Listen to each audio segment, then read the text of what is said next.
Hey, you're looking for a change? You're looking for a new job? You're sending so many CVs but no one is calling you? Then this video is for you. So let me to tell you why you are not getting called. Why your CV is not getting shortlisted. Okay, so this video is for you. We discussed how to face an interview, but we didn't discuss how to write a CV. So to go to interview, you need to get called, right? Let's get started and to see how you can write a CV. The number one mistake we do, we try to make a CV graphically look nice. We find a nice template, nice photo, nice coloring, tables, lines, so many things. So you want to look your CV nice, graphically, visually look nice. But do you know almost no company process CVs manually now, right? What they do is they upload your CVs to system called ATS, application tracking system. And then what they do is they do the keyword search, right? Keyword search mean like microservice, Java, Spring Boot, 5 years experience. So now this application tracking system shortlisted CVs which matching those search criteria. So if you create a nice looking colorful CV with the tons of images and the tables, then this application tracking system may fail to extract your information. So when you apply, when you create your CV, make sure your CV is application tracking system friendly, ATS friendly. There are enough ways you can go to Google and you can upload your CVs to ATS compatible checkers and see whether your CV is really ATS compatible, right? So make sure your CVs must ATS compatible. And number two, how many pages? If even say a system is shortlisted, then some recruiter may take your CV and just glance through it like 30 seconds maximum, right? So if you have a 4, 5, 6 pages of your CV and if you're writing essays about you, then no one's going to read it. So your CV is not going to get shortlisted. This is the rule of thumb when to decide the number of pages. If you have less than 10 years of experience, your CV should be 1 page, single page. Don't go for 2 pages. If you have more than 10 years of experience, then maximum pages you should CV can have is 2 pages. Right? Even you have a 30 years experience, limit your CV is to 2 pages. You know why? You may have a 30 years of experience, but no one interesting what you have done 2 decades ago. Because those technologies outdated now, those concepts outdated now, so no one interesting what you have done there. Right? If they need it, they will ask in the interview. So in your CV, don't list on all those things. Maximum 2 pages, doesn't matter how long you have experience. And third one is, when you write the content, make sure those are quantitative. For example, most of people writing their content like, I am highly motivated, highly dynamic team player. No one can measure that, right? We can measure your motivation. We can measure you how dynamic you are. We can measure you how good team player you are. But if you can write that in a quantitative way. For example, in this project, I reduced defects fixing time from 2 days to 6 hours. In this project, I have reduced support ticket response time for 3 hours, right? In this module, I increased the loading time by 25%. In this report, it was taking 7 hours to load, but I optimized it to load in 1 hour. Something like that. Make sure it's quantitative.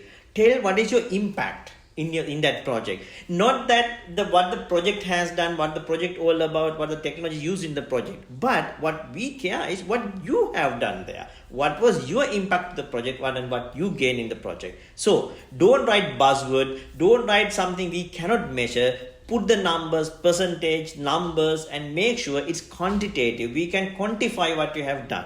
And now when we say it's a single page, now if you're putting the references, you put like 3-4 lines, go for references. So don't include references because no one is technically adding as a reference someone tell bad about you, right? You always, you adding someone to the reference who's tell good about you. So if they need references, if they need referees, they will ask you. So don't waste your space on your CV, on your page to add the references. Don't get rid of the references. Another thing is don't waste space to describe something you have done decades ago. Because, you can mention that in a single line. If they're interested about it, they will ask. But otherwise, don't try to explain that. Let's say you have a course you have followed 20 years ago. some diploma you have done 15 years ago, because those contents are not relevant now. So therefore you can mention that in a single line, but don't waste time to explain those. Another thing is, when you explain the technologies and the skills, make sure you use the short form as well as what mean by that. For example, when you say AWS, put somewhere as Amazon Web Services as well.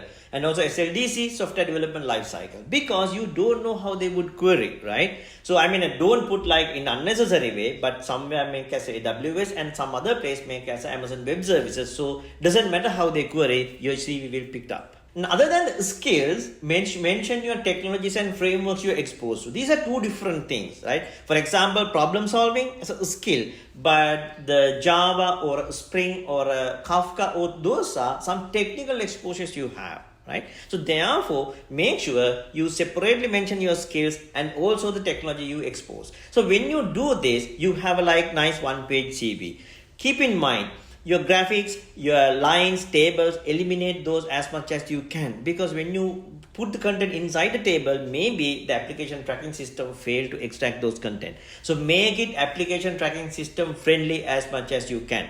And also, you can use like two different format of CVs. Like you can have a graphical CV if you want, if you are sending that CV to someone that surely, if you are so sure that some human is going to read it. But otherwise, always when you're submitting to the online advertisement or a LinkedIn, make sure you submit something ATS friendly. And also, you can have a one CV to fit all, right? You create a one profile and then you attach that to every vacancy you apply. No, that's not going to work, right?